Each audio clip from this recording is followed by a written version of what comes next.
Okay, good evening. The date's March 23rd, 2026, and the time is 6:30. I hereby call to order the meeting of the Community Redevelopment Agency Board of the City of Groveland. Travis, will you please take the roll? Yes, sir. Chair Keith Keogh. Here. Vice Chair Barbara Gaines. Here. Board Member Stephen Shikoski. Board Member Michael Jaycox. Here. Board Member Amy Jo Carroll. Here. Board Member Matthew Ballman. Here. Board Member Daniel Corsi. Here. Ex officio Commissioner Anthony Sabatini, absent. Interim City Manager Tim Maslow. Here. City Attorney Anita Gerasi Carver. Here. Interim Community Development Director Andrew Landis, absent. C.R.A. Manager Frank Cassione. Present. C.R.A. Consultant Laura Smith. Sergeant at Arms Lieutenant Michael Ritchie. Deputy City Clerk Travis Jackson, present. All right, thank you very much. Tonight, we're adding the pledge to the flag for the C.R.A. meeting, so if we can stand, and Vice Mayor, will you please? I pledge allegiance to the flag of the United States of America and to the republic for which it stands, one nation, under God, indivisible, with liberty and justice for all. Thank you.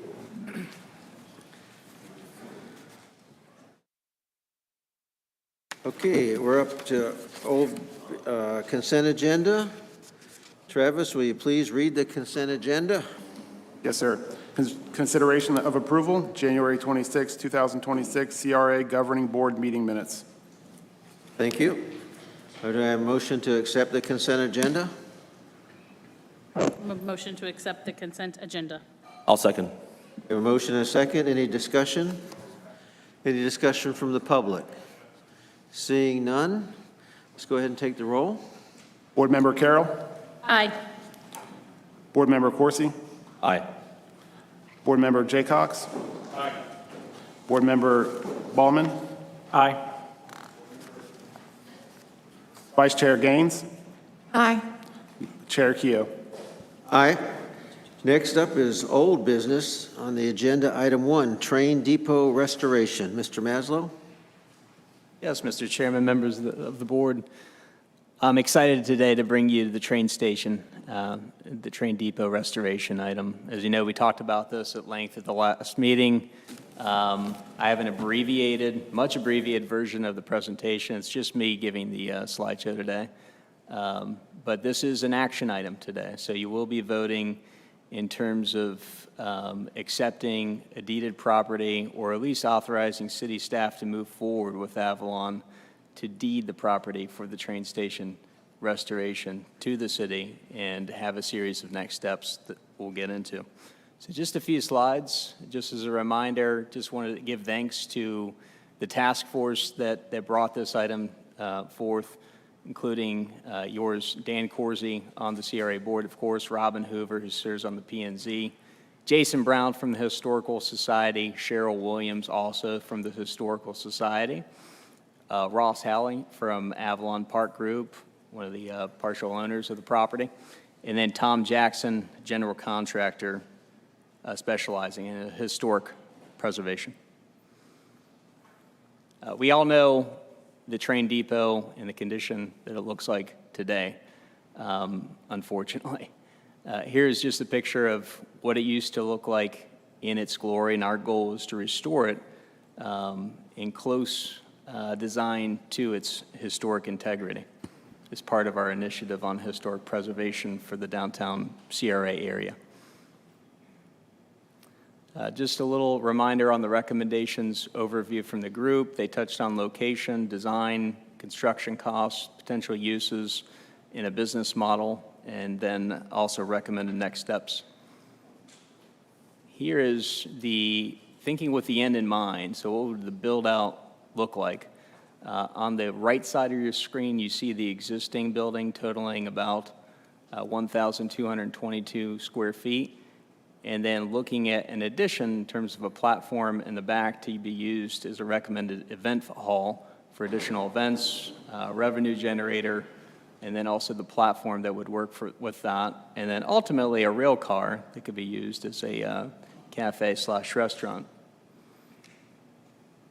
And here's some pictures that we saw in terms of the train depot working with the plaza and creating an opportunity, not just for historic preservation, but spaces for small businesses, workforce housing above, all coming together in a pot to create a really strong sense of place and a catalyst for redevelopment in the downtown area.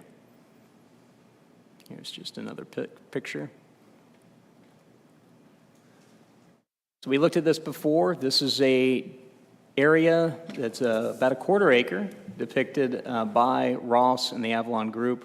This is what they're ready to deed over to the city. Their request is to move forward with staff at their cost to pay for a surveyor to put the work together. Ultimately, a lot split application will have to be submitted by the property owner, and that would be going through the review process through the city side, and then ultimately deeded to the city as property that we would own. Here is a recommended look at a phase one. So say we get the full quarter of an acre, how do we make incremental progress on it? If we're looking at about $500,000, which is recommended by staff, to ultimately review that with city council and identify funds to start the project, this would give you the existing building that's there today, not the second phase, but the existing structure for the city to take ownership of and start phase one, along with some of the plaza work. I'd love to include all the blue that's north of that green space, but just to start on the safe side, 500,000 in terms of restoring the existing structure, along with some of the plaza work. That theme seems to be a solid first phase, at least. Just a refresher on some of the construction costs. The existing building with the contractor was estimated just south of $300,000.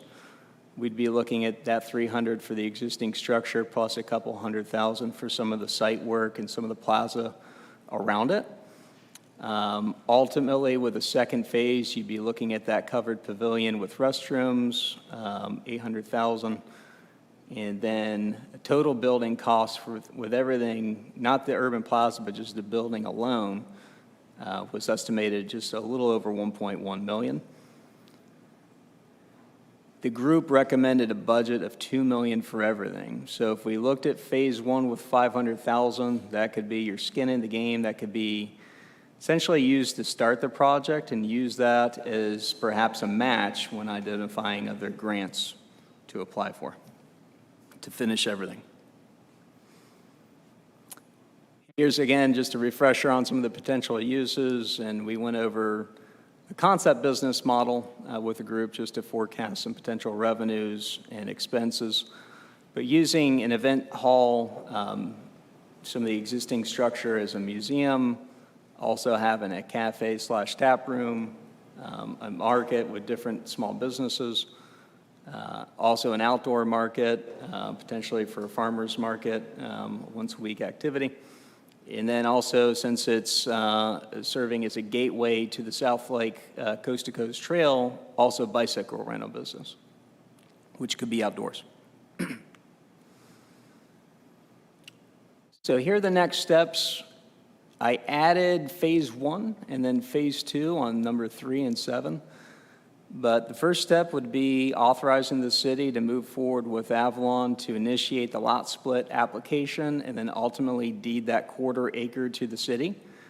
That would also be used as an open space credit for the development.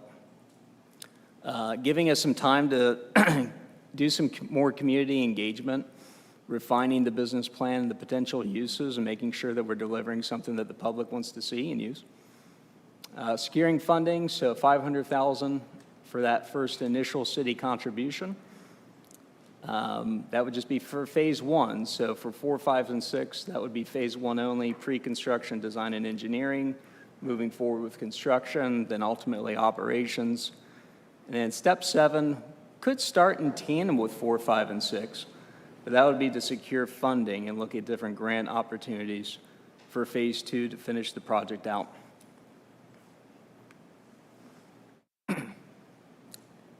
That is it from the staff side.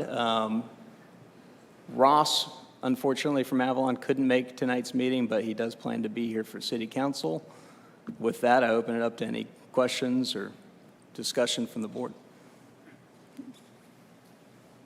Okay, thank you. Matthew? I'm in favor of acquiring the train depot. It's been a high priority of the city since before I was here, and it's almost 30 years ago. And to have the landowner eager and willing to donate that to the town, I think it's a great opportunity for the city. I think once it's in the city's possession, we are in a much better position to apply for grants and seek outside funding. So I'm in favor of approving it. Thank you. Amy Jo? I was in favor of going ahead and letting them move forward last time, so I don't know if you guys had your questions answered or not, but I'm still in favor. David? Yeah, I'm in favor. I can't remember, and I'll wait for the vice mayor to speak, because I wasn't sure if this was the one with the comparison that you were looking for at the last meeting, from what the developer would pay and then what we would pay. So I wasn't sure if this is the same agenda item, so I'll wait for the vice mayor to speak. I am definitely for the train station, but again, I'm with Steve. I thought we were talking about, going together into this with the developer and not just doing it all ourselves. And you keep showing that rail car. That wasn't originally part of anything, and that's actually it's gonna limit the venue if you just put a rail car there. They're not that big. They can't service a lot of people. We have all these food trucks on the, just down the road in the open field. It'd be better to bring the food trucks up there and put more areas for people to sit. You mentioned the trail, and that's a great thing, because we need things for people to stop in Groveland as they travel on down that trail. Vice Mayor? Because I ask a lot of questions doesn't mean that I'm not for it, but I do have several questions. Can you tell me, in the eyes of the city, what workforce housing looks like and/or means? What does that mean, workforce housing? Workforce housing? Yes, he talked about workforce housing.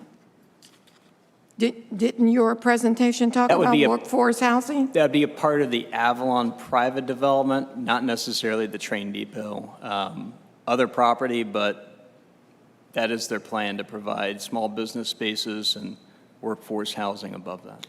Okay, but I'm asking you, what does workforce housing look like in terms of the area where the train depot is? Yeah, typically smaller spaces to give another option for the market that's just not delivered today. So most of our market, if not 99%, is typically a 3-bedroom, 2-bathroom house, single-family detached.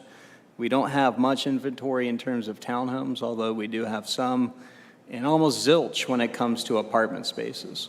This would give some apartments as small as studio spaces, 1 bedroom, 1 kitchen for smaller families, individual couples, or just an individual graduate who's trying to set up perhaps a business in Groveland, wants to live close to where they work.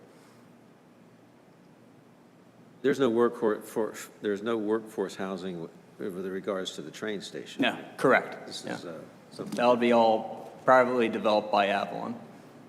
Okay, then I guess I'm confused because workforce housing was mentioned, and I wrote it down, and I'm just trying to get an enhanced understanding as to how this connects. It's, Madam Vice Mayor, it's really about creating that central gathering space that the development would help frame to make a sense of place where people would like to visit, have other small businesses adjacent to the train depot. There's not a lot in the way of catalyst for new development in downtown right now. Typically with mixed-use urban developers who do this mixed-use walkable development, they like to start around a common open space such as an urban plaza, such as a train depot, or such as a trail, that gives a need for setting up businesses and residential. Where does the $500,000 come from for Phase 1 from the city? A likely candidate could be from the city. This would require council action, but you're expected to receive somewhere between $600,000 to $700,000 for right-of-way acquisition as part of the State Road 50 realignment from FDOT. I'm sorry, I didn't hear you. From what? From what? Did you? Right-of-way acquisition to FDOT is part of the State Road 50 realignment. That's Okay. just one potential source of funds, but I'd be open, of course, staff would be open to other options identified by the council ultimately. Okay, and I have, I guess I saved the best to last, the two, what I consider the most important questions. As stated, there was a request for what the developer was going to give and what the city was giving. So as I sit here tonight, I am not able to fully give my consent without the understanding of what the developer is going to give and what the city is going to give. And my last question is, we have all of this, but what have you done to bring the public together, like how you did for the strategic plan, okay, with the pizza? How or when do you plan on bringing the public in to see exactly what the public wants and educate them about this? So just because I ask the questions doesn't mean I'm against it. I'm just trying to get an enhanced understanding. Yeah, staff would be open to different avenues of public involvement. It could be at some of your neighborhood huddles. It could be at an open house. It could be a collaboration with the task force that you're about to appoint for the C.R.A. advisory. We'd be very open-minded in terms of different ways, even surveying, again, just to cast a wide net and see what the public would be interested in. I think the task force came up with a pretty good list, but there could be some additional ideas from the public. Because we know what we want for them, but we can't tell them what they want. And I just think that, again, I go back to my saying, none of us is as smart as all of us. And it is imperative that we get buy-in, from the constituents, the ones who will be utilizing the resources there. But again, I cannot in good conscience vote because I want to know what the developer is going to give versus what the city's giving. Worsey? Obviously, I'm in favor of the lot split and the deed to the city from the very beginning. I've voiced my opinion that I think we need to move forward. We need to own the building. We can't really really finalize our business plans. We can't get all these quotes. We can't explore what kind of restoration we're even going to approach until we get that deed. So I'm absolutely in favor of the lot split and the deed. I think the question on who should pay for what the developer is contributing, from my understanding in these conversations, that conversation was in design, which has already been quite a bit of work in there, and then the actual deeding the project to deeding the actual land to the city, and also extending beyond the original 25 feet or 10 feet is what it was supposed to be. So there's already been quite a bit of give from the developer. Obviously, there's still questions regarding the contract, and I know that'll come up anyway. And I think that, Tim, I don't, if you've had other conversations with Ross since our last meeting, I would really like to hear what conversation around what restoration means. Are they bought into the idea of doing a phase 1, phase 2, phase 3 kind of deal? So I don't know if, first with that, I do have one other question, but first with that, I don't know if you can elaborate on that, if you've spoken to Ross since the last meeting. I have multiple times. He and his group are very flexible in terms of the amount of phases that it requires the city to execute the project. They're still interested in potentially partnering on Phase 2. Their contribution as of now would just be the land, but if they wanted to have additional talks, if the city council desired to have additional talks with the developer, they would be more than open to exploring that partnership and any additional resources that they could pull into the project. They're flexible again on phasing. And in terms of restoration, obviously they want to see it done well, but their main goal is to have a CO done for at least a portion of the project to check that box to make sure the existing structure is in working order and meets building code. We would want to go beyond that, of course, as a city and make sure that we're not just checking the box. It's nice that Avalon is providing that flexibility, but in other words, we're not going to put vinyl white windows on a historic building, right? We want to make sure that the finishes are as close a possible match to what was there originally, along with all the other materials. So I like the flexibility, but again, the city would go beyond that to make sure they would execute the restoration. I appreciate that. So as it stands, if we were to move $500,000, and I believe in the agenda it said from the infrastructure fund, if I'm correct? Is that what it said, the $500,000 was the staff recommendation? That was one option. Okay. But again, I do want to encourage the group to explore options that the city council might have a little bit more purview than the C.R.A. board. That would allow you to continue your focus on infrastructure improvements such as stormwater and streetscape improvements. Okay. So then Avalon would be, okay, if we had $500,000, we leverage it, let's just say we are able to get an additional $250,000, $300,000, $400,000 through grants. And we could do the final restoration, not the final restoration, but the restoration of the current building without the extension, without the plaza. That would be considered getting a CO, and that would be acceptable to Avalon to fulfill the contract. Correct. Okay. Second question is, for the $500,000, if we are moving it over, I think I've voiced my concern with, the money moving away from some downtown funding for redevelopment. That was, one of the questions was originally, like, can we have some of that earmarked for historic preservation? It wasn't in that current discussion, it was moved over, and now we're moving it back to something like this. So how do we guarantee if we do earmark that $500,000, how do we hold on to that? And that you don't have to have an answer to that. I guess it's somewhat rhetorical, or just maybe that's something we have an answer for at a later time, is how do we secure that funding and then secure the funding to actually keep it there? Instead of saying, hey, this next project came up and then we're going to move it over, because I don't think anybody wants to see, like you said, we have a higher standard than Avalon might have for this project. But for us to follow through with that, we had to make sure that we're protecting those funds that we're moving back again from when we already moved it. Correct. And you could build that into your motion tonight as a group and ultimately vote on that collectively and identify some potential sources for ultimately council to make the decision on. Okay. And then last question. We have the task force we're going to be talking about tonight, and we also have the launch of the project with C.R.A. Consulting.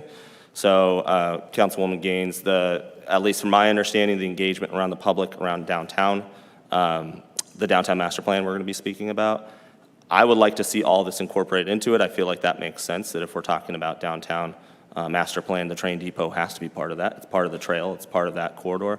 So part of that C.R.A. Consulting contract is to do public workshops. So I would work that into my motion as well, is that if we are to approve this, that it would go forward with, it would need to be part of that conversation with C.R.A. and part of the conversation with the public when C.R.A. I guess engages with the public around these downtown needs. So. Thank you. Just a few questions. I might have misunderstood. If we just do phase one, that's restored if it's got a CO, right? Correct. Okay. Do we know when Avalon, could you bring those pictures back up? Can we go back to the pictures? Stop me. One more. One more.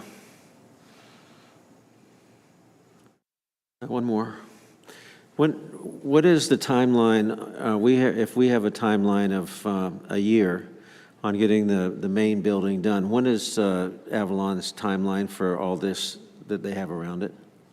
Their plan is to construct immediately after the realignment, at least their first phase. No, this phase. Is this phase one? Is Their this their? plan, as of now, and talking with Avalon, is to construct around the train depot first. Okay, very good.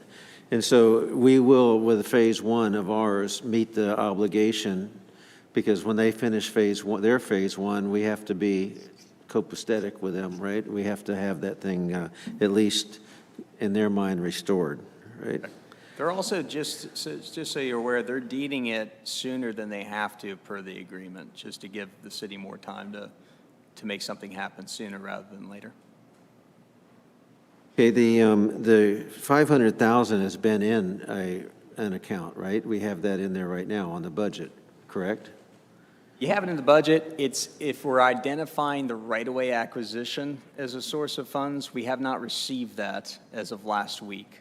So I could follow up to get a better sense of timing, just so you know that. But that is expected to come relatively soon. Okay, and that is, that right-of-way is in the C.R.A., correct? That's a Correct. C.R.A., okay, so it's C.R.A. fund.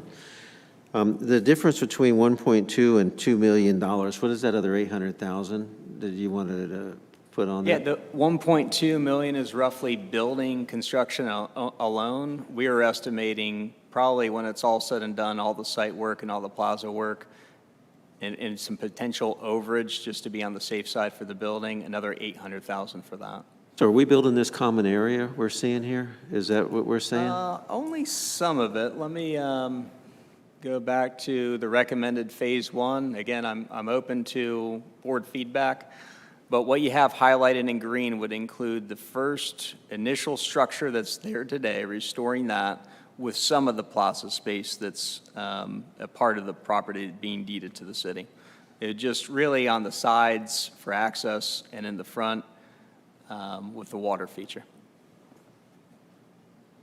Okay, so with that said, are you confident that this is going to cost $300,000 to restore the green space? That's the best estimate from a licensed general contractor that we have as of now. When can we tie that down? We would have to go through an RFP and get bids from contractors as part of an official request for proposal process with the city. Would that be done before it comes to council? In terms of allocating funds, I don't see why not. We can manage that. I would just caution the group, ideally, we would at least initiate the lot split portion and have that property deeded to the city before we start spending time and money, city resources, on going through an RFP process for the construction. But we I could agree manage with that. waiting. And is there, Anita, maybe you can help me, the building fund can handle demolition, is that not right? Out of our building fund, for code building fund? I talked this over with Mr. Hine. For demolition of what would you wanting, Well, what if would you we use could it have done for? the demolition down here with the doctor, we could have done demolition out of the building fund, right? Right, yes, you can use those funds for that, to bring something that's out of code compliance into compliance. So could that work on the roof of this building? Because right now, and I'll tell you where I'm coming from, I won't tell you, I'll just say where I'm coming from is we have this great survey out. Our historic preservation got 22%, but the dilapidated buildings got 47, right? And the one thing that I think that everybody drives by every day is the train station where that roof caved in. And I'm wondering if we can't make that a quick fix so it doesn't deteriorate anymore using the building fund until these other funds come in, so that we get it at least looking like it's not dilapidated. I can look into that and let Tim know if that would be a proper use of those funds. Okay, I'd appreciate that very Because much. it would be out of compliance right now, I would think. Possibly. I just want to make sure. We don't want to use the funds improperly. Now, it was mentioned that we had a start of a business plan. Do we have a start of a business plan that we can review? And do we know what it's going to be when it grows up? Yeah, the task force provided that. I can make sure that is emailed out to the group for additional review. We skimmed over some of it at a higher level at the last presentation a couple months back with the C.R.A. board, but there's more that we could share. And if this was going to be in an event area, we would license that out, right? We wouldn't run that, correct? We wouldn't take taxpayer money and compete against other people, right? That would be something we licensed out.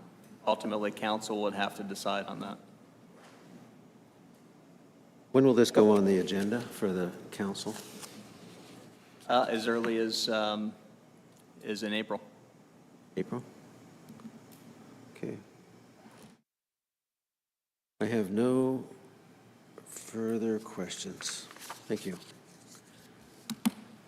All right, can we have a motion? Can I ask a couple more questions? Huh? Can I ask a couple more questions? You guys You want just, to wait till the public? Because I've got a motion, and then we can discuss. Okay, it with the sure, public, sure. but then that way we can answer. oh, you have a motion? Or you're looking No, for a I need, motion? looking for a motion to accept what I title motion to allow the city to move forward with the lot split survey and deeding over of the property. Second. Second? We got a second? All right, we have discussion. Can we do public and then Go ahead, do the public. we'll take public They might say discussion something I now? want to talk about, too. Yeah. Any public discussion? Robin Hoover. Robin Hoover, 1387 Ardmore Road, Groveland, Florida, 34736. Mayor, Vice Mayor, board members, city staff, and neighbors. Groveland's growth from a small turpentine distillery to a thriving city was due in part to the Orange Belt Railway that ran from Sanford to St. Petersburg. The Groveland Train Depot was built near the peak of Florida's rail system over 100 years ago in 1925 and is listed as a historic resource with cultural and historical value for our community. Throughout the ensuing years, the depot was a hub of activity for carloads of lumber, citrus, and farm produce, especially watermelons leaving Groveland. Once again, the train depot can be used to strengthen and direct development towards an existing historic community in the heart of downtown Groveland. The city is long overdue to take possession and protection of this historical depot, in my personal humble opinion. When the city does take over ownership, as the property owners of the historical depot, you are agreeing to pursue any and all grants and cost-sharing fund avenues to make the potential for future enhancement phases possible. The city shall promote the rehabilitation of this historical structure through assistance with state technical services available for such activities according to the Comprehensive Plan, Policy 1.4.2. I ask that Policy 1.4.3, letting the city assist the Lake County Historical Society in an effort, and the Groveland Historical Society in an effort to put into action ways we can educate the public about the train depot and its preservation possibilities, as stated in the comprehensive plan as well. Tonight, on behalf of the Groveland Historical Society, I offer our support and assistance to the city to help in any way we can when moving forward. I personally just want to say thank you for all the extra time and effort that's been put into this from both the city, public, and private individuals. I think I can safely speak for all the Train Depot Focus Group participants when I say we are appreciative and deeply grateful for the opportunity to be part of the future of the conversation of the Groveland Train Depot. Thank you. Thank you. That's it? No more public comment? All right, we'll go around. Mr. Jaycox, do you have further comment?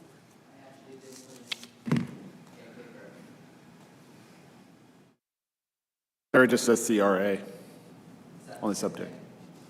This is the train depot.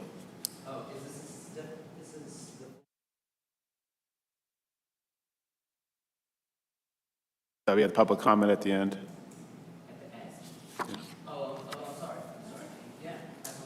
Thank you. Mr. Jaycox? Couple of questions. I know you keep saying that this $500,000 was supposed to come from the sale of property. You sure it's not put somewhere else already? It was a budget item that was actually, the number was there in the budget from last year. If the money wasn't available yet, why would it have put in the budget? It was forecasted to be received this year, but we just haven't received it yet. Okay. According to this drawing you have up here, it's showing the back of the building going into the parking lot. So you're going to have a deck onto a parking lot, and then you expect to put a train car in that parking lot. It doesn't work out. Doesn't work out at all. And I don't think you can actually put this big of an addition on this train station. I think to make it livable and to keep the people on the back who are, I'm supposing there's going to be open air tables back there and stuff like that, and keep them out of the parking lot, you're going to have to take off, I don't know, maybe like 12 feet off that addition to actually bring them into a green area instead of into the parking lot. I don't remember seeing this building in between the Mexican restaurant and the train station before. I must have missed it, or I wasn't really paying attention to it or something like that. But that's going to block this whole train station from view of the street. Only the front part is going to be on 19. You're not going to have anything bordering on, where anybody can see it. So you're telling us that this is going to be the center part, a centerpiece of the city, and it's wedged in here, and people can't see it, and you're going to say the people who are going to be on the bicycle path are going to come down? Is there going to be some kind of connection bicycle path from that train station up to where the trail is going to be? I mean, we're not going to have people come down 19 right now on a bicycle, are we? Yeah, Board Member Jay Cox, if I could get the pointer to work, my apologies. But when you look at Phase 1 in green, my apologies, let me go back. That yellow area is right-of-way that's going to be a part of what is now 19, but that will become city jurisdiction. That will be city right-of-way. The trail is planned to come down right in front of the train depot, and then as it's going west, wrap around those mixed-use buildings that you see depicted below the green Phase 1 box. So the trail will go right next to the train depot, Okay, so serving as a gateway. That's a city right-of-way. It's not a state right-of-way. It will be city right-of-way. It will be a state trail, of course, but that will be city right-of-way, and that's going to be as part of the dedication post-realignment along with Broad and Orange. So the city right-of-way touches the corner of the building? Which building are you talking about? Right up there, it's touching the corner. So the city's going to have property all the way up into the corner, so that courtyard that's extending in front of that building now is half owned by the city? There is a zero, because it's a urban walkable design standard for the downtown, there is up to a 0-foot front setback and side setbacks. There are rear setbacks, and there are additional standards for parking in the front, of course. That is a concept plan, but that would be allowed in terms of framing a sidewalk with a building in the downtown area. Okay, so can you think of any way where people could see the train station? Because right now, you got a building in front of it. I'd be happy to extend that concern to Avalon as we still continue to work on their design plans. Again, this is not a plat or a building permit provided by them. It's a concept plan as of now. Well, it's their concept. And in their concept, they think they're going to have a building there. And I'm just saying that's not a very good place for a building. It is their property, so if you're concerned about having a building there, you would likely have to request additional space for them to deed it to the city, or making that an additional open space for open space credit. There's options around that. How many acres do they have to have of open space? If you took 18 acres times 15% open space requirement as part of the town standards, you're looking at about 2.5 acres total. This would be a quarter of the acre. So So, they would still have to make up about 2.25 acres at full build-out. so you can have when the plan finally comes to us, we can readjust the plan and make this right next to the train station part of the open space. That would be part of the site development and pre-plat process with them. I couldn't promise that, but that's something that we could request, and it could perhaps be accommodated. The only way you could guarantee it is by having that property deeded to the city. Well, maybe we should have that property deeded to the city. We're going to be spending, city funds on to make this, a destination for the city. And the way it looks right now is it's just going to be shoved in there. I think this is very preliminary, very, very preliminary. I would say, however, that business plan is very important, and what it's going to be is very important. Because if it's going to be an event center, you have no way to drop off or pick up product. You don't have a dumpster. There's a lot of things that business plan will shake out that long list that you have on what can actually be done within the space that you have. And some of those will drop off real quick, and you'll be able to get to the other ones. All right, further discussion? Yeah. Go ahead. I'd like to get a date for a draft business plan. How soon will we be able to get it? And I would venture to say, I can't speak for everybody else, but when the business plan comes up, I would like to have it in enough time to process, read, understand, and be able to ask questions when it is presented. So what are we looking at for in terms of a date for a draft? We could email the draft that has been created by the task force as early as tomorrow. Now, please keep in mind that's a draft. It's not set in stone. Ultimately, that would change in terms of what uses the council ultimately decides on. And again, we would be happy to vet that with the public, but we could share that as early as tomorrow. Okay, then I guess the next thing would be, after you share it, and you did say that, you've shared it, but my bad, I don't know, I don't recall. So once we get this, how soon will it be put on the agenda? When would the C.R.A. board like to talk about the business plan for the space again? Pardon me?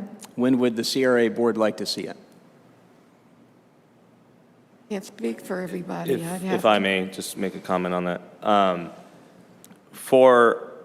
If you're talking about a full fleshed out business plan, like obviously what we on the task force talked about is a little bit more of an oversight, higher level, like this is what we'd love to see happen. But the reality is business plans can't come without quotes. It can't come without RFPs. It can't come without really understanding what we're trying to do with the building. So personally, I think, yes, we do need a business plan. We do need notice. We need to have a discussion, and then the next meeting it comes to a vote. We definitely need a lot of time to go over that. But I don't think that a business plan, you cannot create a business plan that I would trust until we have that piece of property. And we can actually get contractors with their boots on the ground to actually walk this property and do the quotes and multiple quotes, right? So I want a business plan. I would love to see plenty of notice. I think I've voiced my opinion before that I think a lot of stuff that comes here we don't have enough notice on, so I absolutely side with you on that. But I think we need to be realistic that a business plan can't come without us having that piece of property and understanding how long it's going to take to get contractors to show up. So I think the task force would be, that we appoint is going to be, maybe that's item number one, priority number one, in addition to infrastructure and stormwater, which we've all agreed that is an issue. So, but I think setting a very specific timeline on a detailed line item business plan isn't going to happen until we get on that property and we start to look at that. So, Of course, it wouldn't be finalized, but a draft is, I wouldn't expect for them to come and say, this is it, especially without input from the council and the community and et cetera. So when I'm asking for the business plan, I am not talking about a final business plan. I am talking about the draft with the comments from the public and et cetera. And the last thing I want to ask is, you talked about, I believe you said that you got an estimate, is that right? What was that estimate for? Construction estimates. And how many estimates did you get? Just one general contractor. So I would in no ways or means bank on that. I would, again, get 3 bids at least on that. I'm sure that I'm singing to the choir, but when you do the market research, we need to get at least 3 estimates if we're going to do market research any good. And the reason that I'm so pressed about seeing things in writing is because I had concerns when Avalon, when the deal was negotiated with Avalon, and I wasn't really able to see everything. So that is why I am pushing for an idea, something in writing, something that I can chew on, because I need to be able to see and not just, well, we're going to give Avalon this, we're going to give Avalon that, and then the city ends up on the short end of the stick. So that is the reason that I am asking all these questions. Thank you. Okay, I would just say I'm probably not right, but every business plan, every business that I've gone into brand new, I had a business plan. People don't finance wishes, they finance business plans. And in this case, we'll need to know what it is, what's the labor, who's going to pay for it, and all that before it comes to council. I mean, it's a simple thing to ask. I mean, what is it going to cost the city? Who's going to run it? How's it going to be done? What's it going to be? And I do think that you can do that without owning a building. I've done it with properties before we even built a restaurant. You know, you put the plan together and you go get it financed. So I would think that we would be able to put at least a semblance of a business plan and make a decision on what it's going to be when it grows up. But other than that, I think we'll toss it around for a motion. We have a motion. We have a second. Did you? What was the motion again? To accept. To go ahead and move forward with the lot split survey and deed to the city to move forward in that process. Tim, do we actually own, did Avalon actually own that property yet? It's a joint venture that they have with the property owners. Okay, the second we get that property, the clock starts on us, right? The clock has already started, whether we own the property or not, the clock is running.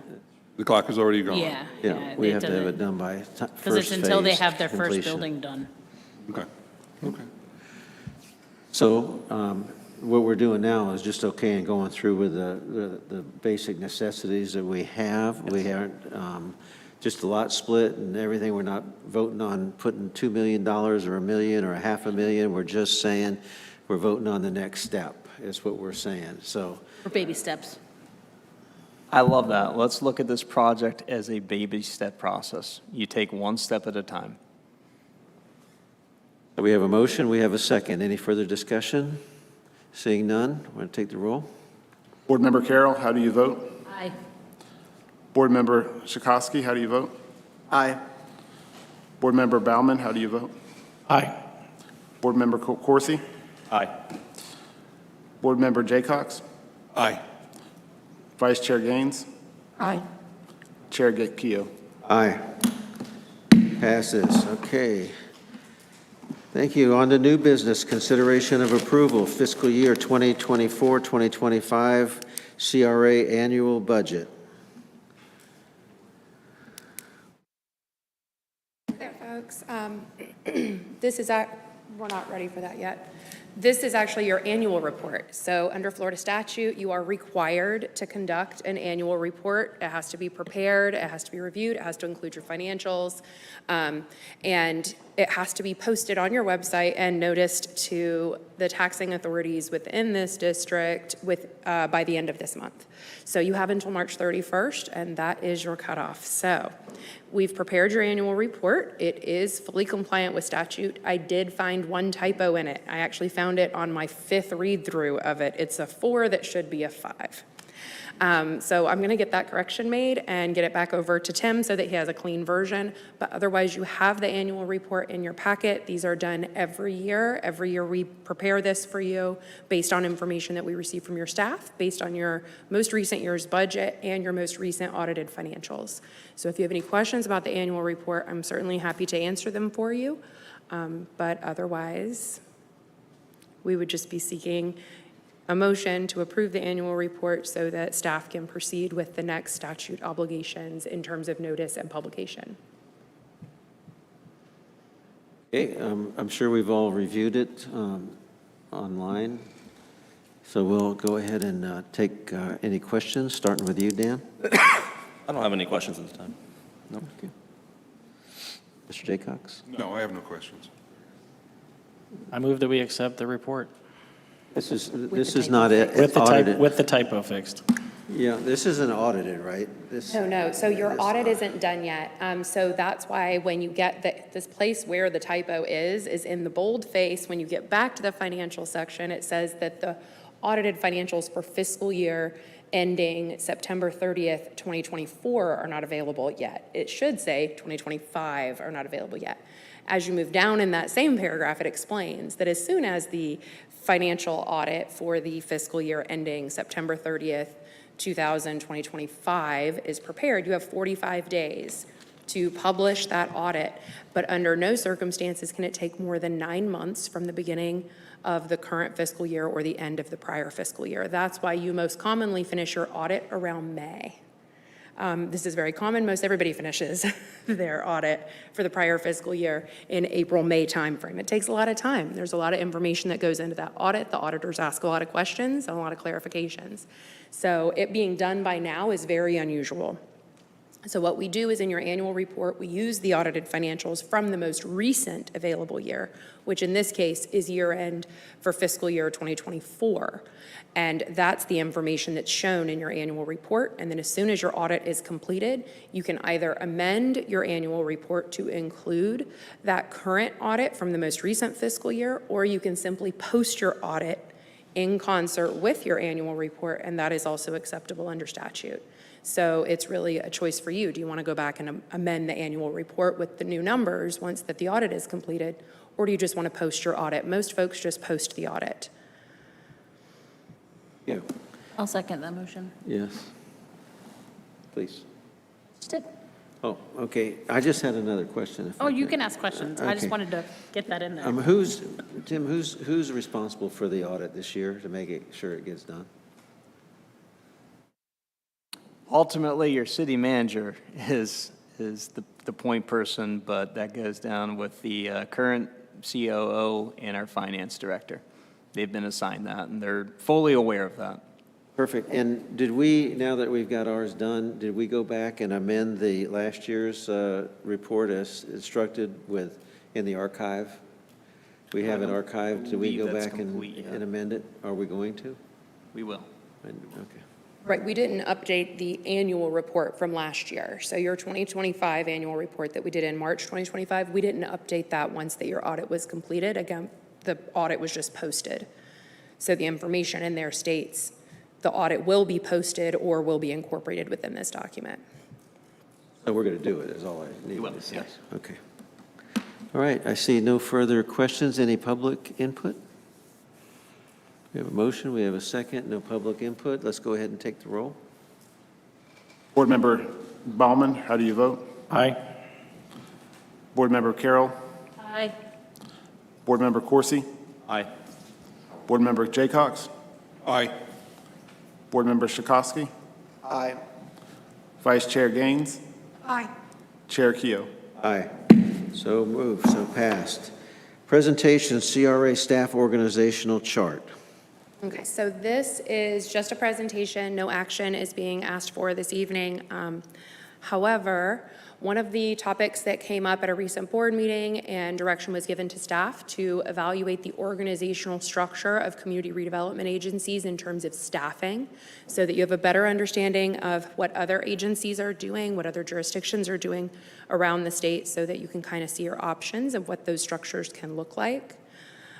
So first and foremost, what we're going to do is talk about those structures. I'm going to give you some examples from some other jurisdictions, and then we're going to talk about pros and cons of each.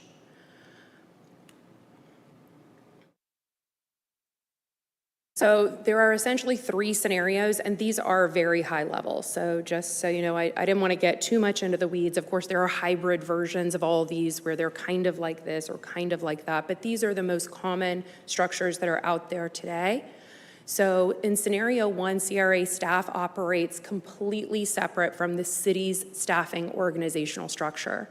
This is where you have a C.R.A. executive director. They report directly to this board, to the agency themselves. The agency themselves are responsible for hiring that individual to be the executive director. They're responsible for negotiating the employment terms and the employment contract. That person is essentially the C.R.A.'s city manager, for lack of a better comparison. That's essentially the same capacity that they serve in, the authority that they have, because they are fully separate from the city. They would report directly to you. You all would determine and decide how they're performing, and in the event that they're not performing well, their employment contract would stipulate how you separate with that individual. And of course, the board oversees that individual, who then oversees all of your C.R.A. staff and the day-to-day operations of the C.R.A. itself. There are still situations where you may have a partial employee at the city. For example, you may not need a full-time GIS person within the C.R.A.'s staffing structure, but you may negotiate interlocal agreements to then use the city's GIS individual to help where the C.R.A. needs them. And we'll get into that a little bit more as we look at some of the examples. Another option is the C.R.A. is a separate department in the city's hierarchy. So you would have your city manager, even possibly assistant city managers, depending on the size of the jurisdiction and its organizational structure, and the C.R.A. would be its own department. So I've got you kind of shown here where it's a department head A, department head B, and then the C.R.A. department. So you would have a C.R.A. manager or department director, department head, and then that individual would be just like all your other public works director, community development director positions. They would be selected and hired by the city manager. There is many situations where the city manager works directly with the board when they're selecting that individual that's going to run the C.R.A., the person that's going to be that department head.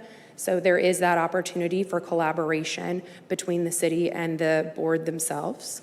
They would report directly to the city manager and would oversee and manage, again, all of the day-to-day operations of the C.R.A. as well as the C.R.A.'s staff. But this would put them squarely within the responsibility of the city manager or the assistant city manager if you have that broken down that way. It's just going to depend on your individual city. Scenario 3 is where your C.R.A. staff are embedded within another department in the city. So they may be part of your community development department. They may be part of your budget or finance department. They may be part of your public works department. And essentially, they report to the department head within the department that they're in. So in this situation, they would report to that assigned city department head or manager, and those staff would still oversee the day-to-day operations, but the C.R.A. themselves, the staff that are the C.R.A., would be overseen by another department's organizational structure. So if they were within the community development department, for example, your C.R.A. staff, even though they are overseeing day-to-day operations of the C.R.A., would report up to that community development director, and so on and so forth upwards. This is the structure that you have today. Right, so they're embedded within a city department today. So one example of scenario A, this is where the C.R.A. staff is separate in its entirety from the city. This is the city of Boynton Beach and their C.R.A.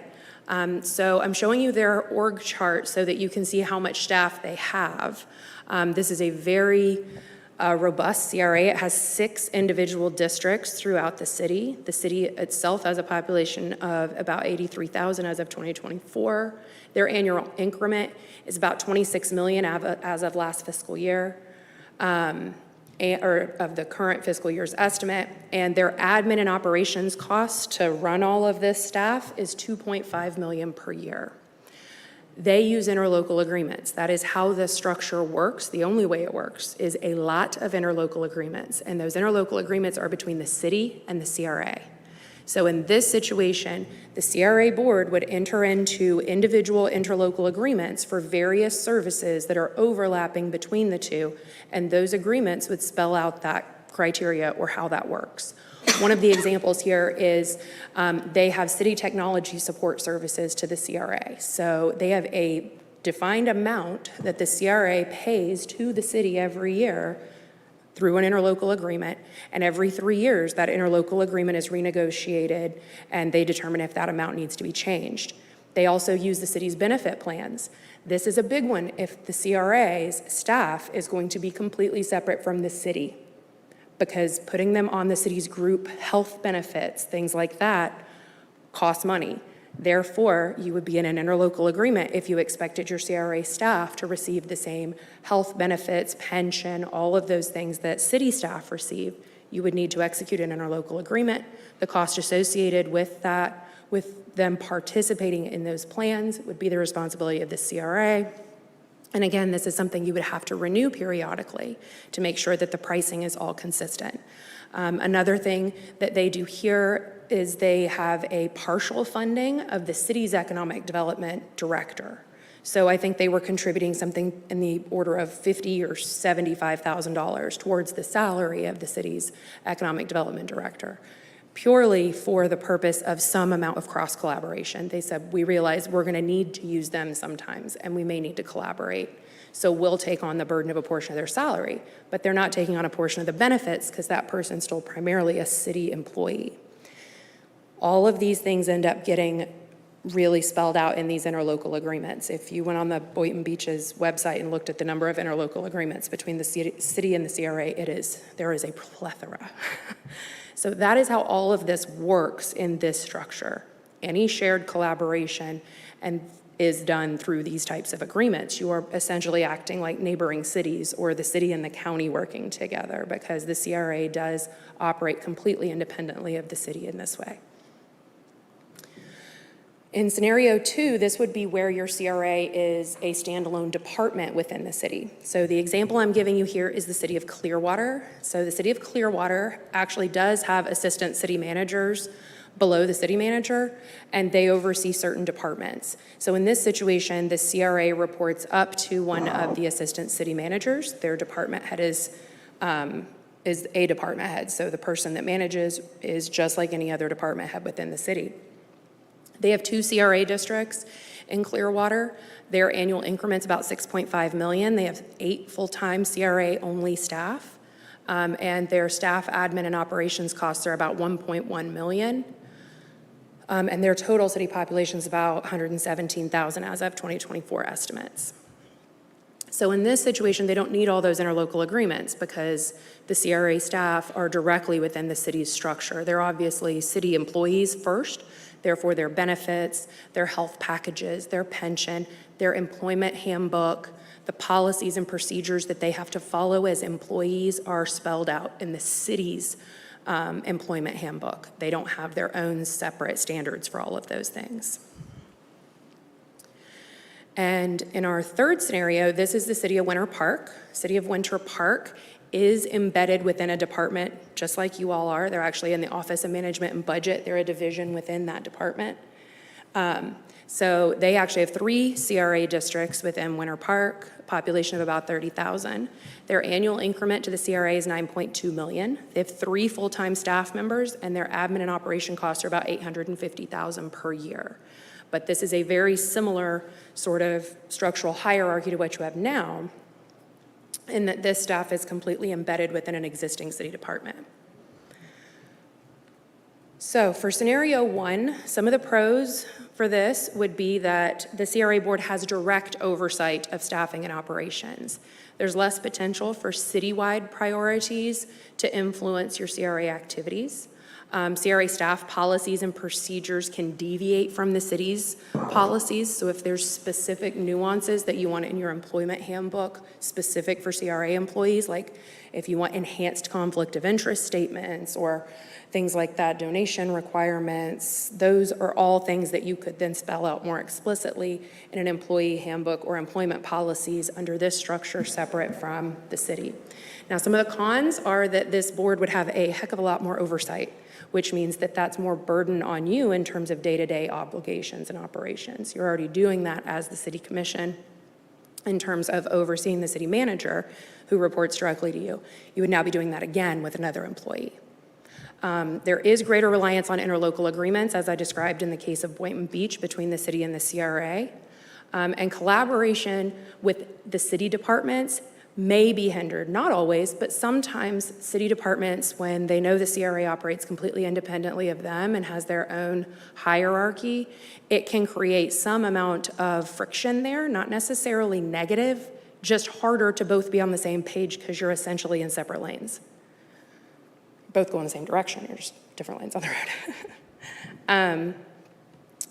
In scenario 2, some of the pros here are, again, there's less potential for department level priorities, which could become an issue in scenario 3. But so for example, since the CRA is a separate department, they wouldn't be potentially influenced by the community development department's priorities or, essentially get pulled towards a certain direction because they don't have their own leadership structure.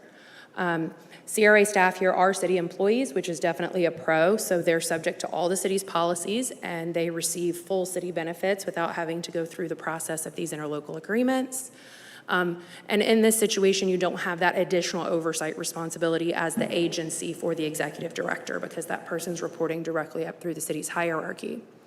The cons, again, this does allow still for citywide priorities to influence CRA activities, because even though this individual reports directly up to city leadership, there's still that potential for them to be told, no, you can't do this, or no, you can't do that, or to in any way be suppressed or diverted towards other actions. And in this situation, the CRA board has little authority over CRA management or staff. And again, that's over management and staff, not how money is spent or budgeting. Those things still remain in the control of this board. And scenario 3, which is most similar to what you have today. The pros here are that your CRA staff are city employees, so again, subject to the policies and they get all the city benefits. You have no additional oversight, so very similar to scenario B or scenario 2 in terms of pros.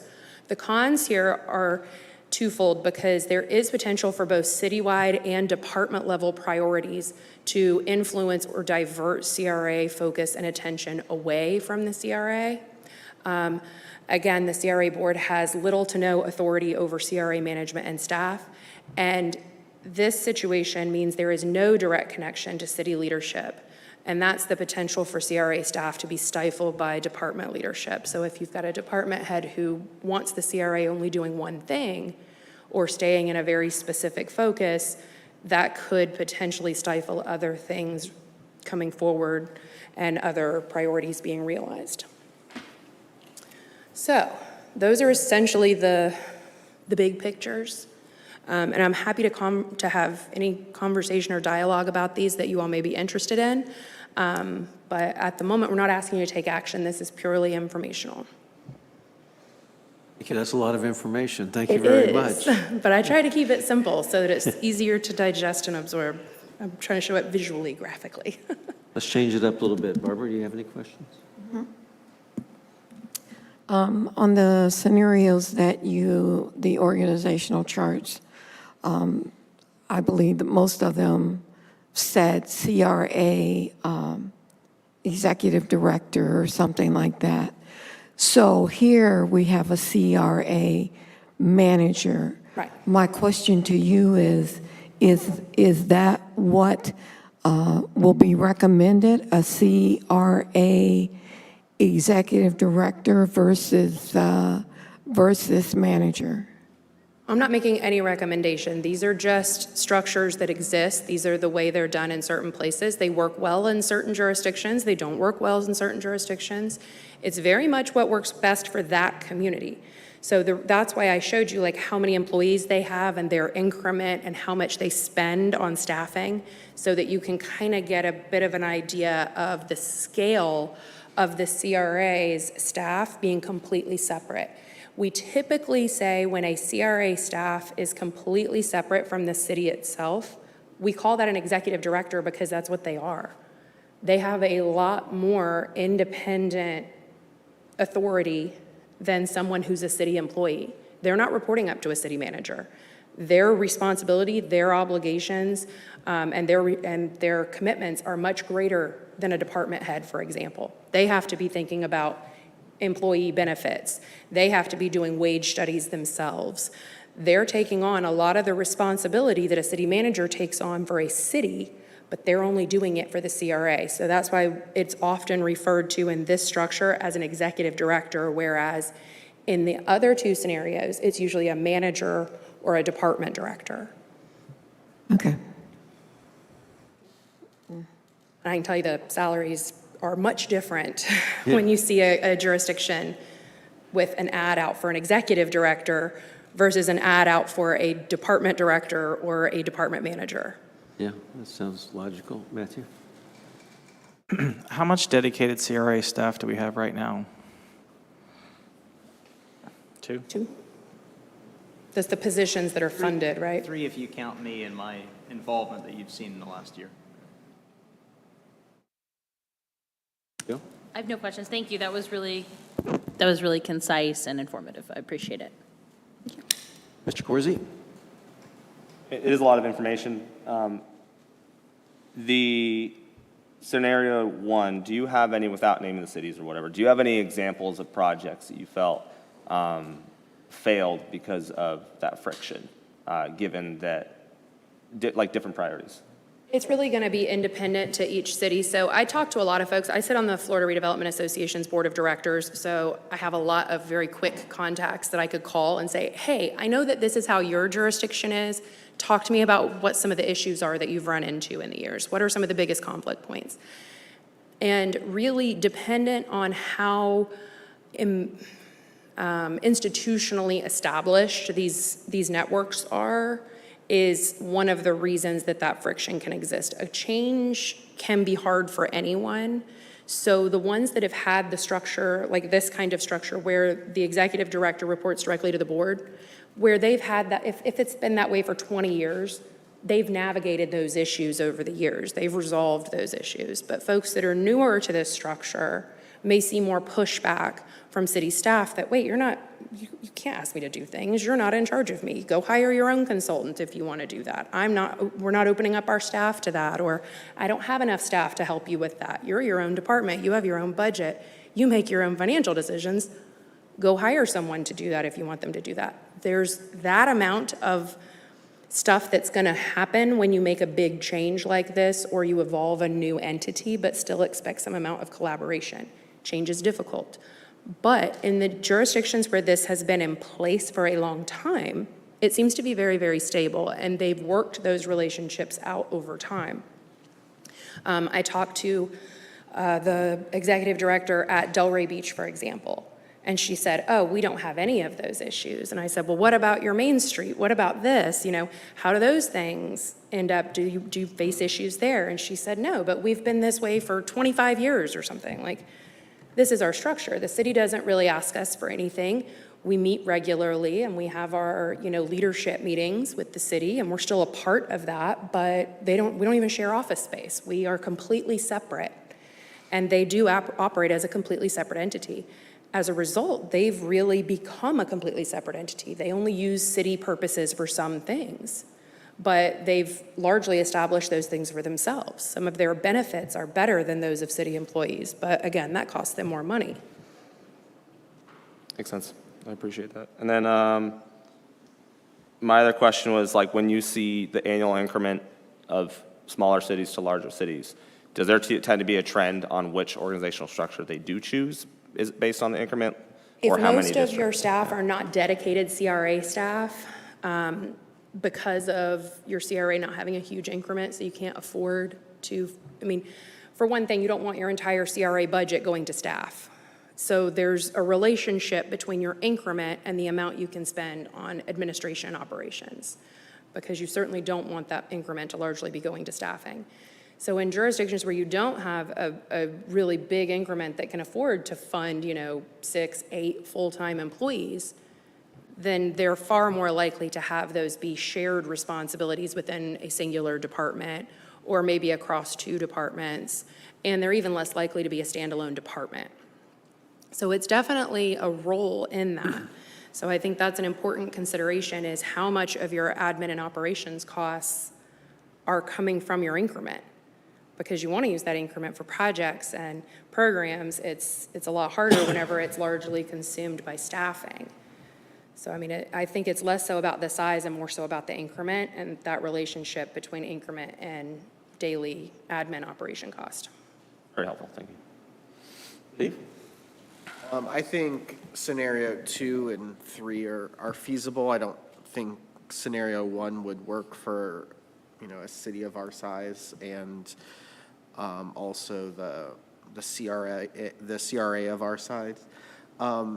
Tim, I know I came in a few minutes late. Did we introduce our new team member? That was... Not yet, but that was my next. Okay. And just so I know, how much of his time is devoted to the C.R.A.? Typically, back when Brooke Worthington was here, it was supposed to be 50-50. It ends up being slightly more on CRA versus economic development. But it ebbs and flows based on council priorities. And so technically right now, we have 0 staff members that their 100% of their role is the CRA. Correct. The closest that you have today, as his first day, is Mr. Frank Calicione. Yeah. And is that comparable to a CRA of our size, that you wouldn't have any full-time team members just focused on the CRA? Yes, in terms of your increment, I mean, even when the example I gave you of Winter Park, for example, they're embedded within a city department, and they have 3 full-time staff that are CRA only, that don't have even 10% of their time going to another city operation. Their increment's $9.2 million a year, and they're spending almost $1 million of that on admin and operation costs. And that's with 3 full-time, fully CRA-only staff members. And so ideally, when we aren't in an interim situation, Tim, would you say like 25% of your time is focused on the CRA, or would it be less than that, or? I would say about that. It could be give or take. And then we have our consultant, and then would you envision any other team members on, or kind of this 3-person shop? I expect a coordinator position to be filled underneath Frank, and then retaining the services of Laura and the GAI team for consulting on as needed basis. And then the coordinator would be 100% or 50% and 50%? In the past, it's been more of a 50-50. Because we do have the Ford Commerce Park. We have other areas of the city where we want to see businesses grow. For instance, not only the Ford, but the 27 corridor. Even if you looked at areas like the Hunt Industrial Park, there are areas outside the CRA where we still want to see infrastructure improvements. We still want to see business growth. So typically, those are shared by the same personnel. The CRA, I like to see it as more of a tool, a mechanism, a fund to fund your economic development initiatives. You want your economic development team to be able to use that CRA where appropriate. Just gives you another funding mechanism for, again, infrastructure improvements, business recruitment, business retention, things of that nature. But at its essence, there's a redevelopment component, of course, to it, and cleaning up blighted areas such as our downtown Groveland. But at the end of the day, it's about increasing tax revenue, increasing business opportunity, major growth. So that's why those two items, community redevelopment and economic development, are so intertwined. So you see it as a benefit to have, for example, two people that are 50% in this realm and 50% in the city realm, because they can kind of see the full picture instead of just one person, 100%, who's not privy to the other developments of the city. Correct, and that's a theme that we'll be going over with our organizational chart for the city and also some budget recommendations. In the past, the city has really relied on one point person for a list of different things. In our case, sometimes that one point person also wears several different hats. So what happens when that person's out on sick or out on vacation for a week? It ends up creating, or departs the city. Ends up creating bottlenecks for the city, and that's one of the things where we really need to make sure is we have more than one point person so that business and operations can have some more continuity. Awesome. All right. That's all I had. Hiccups? I agree with Steve with scenario 3. If you look in the room right now, there's 6 city employees that are nothing to do with the C.R.A. sitting in here taking care of the C.R.A.'s business. So the scenario 3 really works better where they're under a department head and they just run as a separate little division. So that's basically all I have to do about that one. I just have, I noticed as you went through even the 9 millions and the bigger, I like your term incremental. It Sure, seems like they're there's your around. annual increment, right? Seems like they're around about 10% to 15% is the, so what is our revenue per year in C.R.A.? Incremental revenue? We're over $1 million now. It's over $1 million. I can't remember the exact increment. Okay. It's in your annual report. It's in there, Andrew, but that was last The year. one we just looked at. So that was another, so we're over $1 million this year, so we could say 150,000 fully loaded is 15%. And so that would be what, 120,000 salaries? So I think that's why we need to have, again, number 3, to where you can cross-utilize labor, because that's, you're never going to get to the 3 and 4 and 5 people at $1 million. When they, and comparing them to 9 million or 20 million is maybe not quite the right comparison. I don't know, what does Mount Verde or anybody around here have a C.R.A.? They do. The tricky part is getting the information. So organizational charts that include the C.R.A. specifically are very difficult to get. A lot of jurisdictions don't break the C.R.A. out as a separate division within their org chart. They just say, here's our planning staff, and that's also the C.R.A. So it's a little bit more complex in trying to really get into that and dig in deep enough, because there's no requirement in anything for you to say what that is. You know, the C.R.A. doesn't have to say that. They just say, we have this many staff people, but you don't know if those staff members are city staff and C.R.A. staff or just C.R.A. staff, and they have no obligation to report it that way. They just show you what their salaries and expenditures are. So I'm sure that the other jurisdictions that are similarly sized in terms of their annual incremental revenue are probably structured similarly to you. And, you know, this isn't to say that it stays this way forever. It's to say if it works for you now and it's financially prudent, then maybe you can make some adjustments in terms of how that hierarchy works internally inside your own policies, but you don't have to go and make a big change to something just to clean up inconsistencies or make sure that those responsibilities and roles are spelled out more clearly.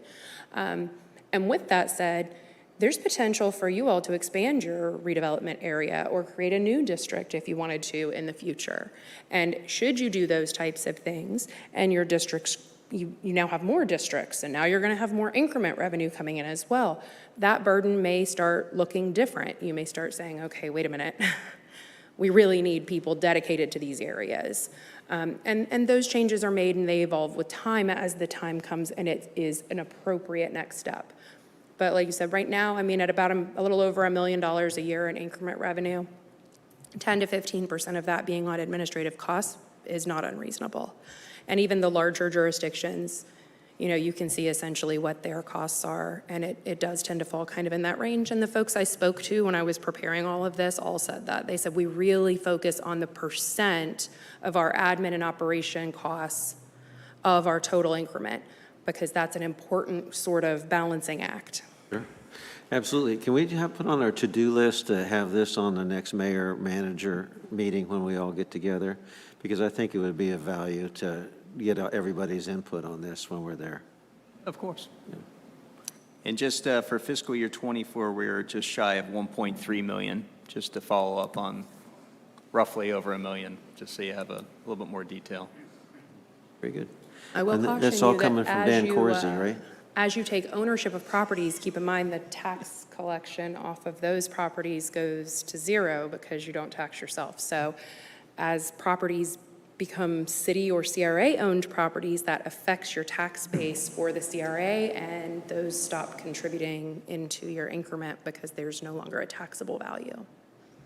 So One of the reasons, food for thought. Mr. Chair, why we did the appraisals to get an idea of what the city-owned properties are as assets and potential not only just for sale income, but also get that on the tax rolls as redevelopment, create additional revenue for the city, C.R.A. over time. Yeah, and I also look at the blighted areas that aren't in the C.R.A. that are right there, that people are taking surveys on, and the incremental increase on that when we get them fixed up would be substantial too. Exactly, and not to steal too much of Lori and Bridget's thunder, but you're about to hear more on Thursday about our recent survey results. You'll be surprised at how high cleaning up blighted areas came on the list of priorities from our residents. So more to come on that. Thank you. Mr. Mayor, isn't $700,000 of the C.R.A. budget already allocated to somebody, allocated to a project? So it's really not in the budget? You only have $780,000 in the budget right now? Yeah, but that would be coming in and going out. It'll be a wash, the 500 and stuff. Isn't this sewer district that we're doing, that sewer project taking $700,000 out of the C.R.A. that we were supposed to start this month? These are revenues. We haven't talked about necessarily expenses. Are you referring to the South Lake Avenue Streetscape project, stormwater? Yeah, so Yeah. isn't 700,000 allocated towards that? Yeah, a portion is CDBG grant through the state, and then a portion is from the C.R.A. Exactly. That's 700 from each, right? That's what I understand. correct. So, Yeah, that's on the expense side for sure. yeah. And keep in mind, your C.R.A. budget does not have to be fully depleted every year. You can earmark and roll funds forward. So just because your increment is 1.3 million, that doesn't mean you only have 1.3 million in the bank.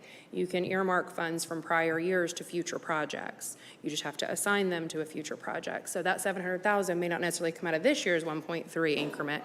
It could have been 200,000 a year getting forward rolled towards a project. Very good. This requires no action, so thank you very much. Any public input on the presentation? Seeing none, let's move on. Okay, now for public comment. Charles Moore. Good evening, all. Charles Brandon Moore, 1634 Stanley Avenue.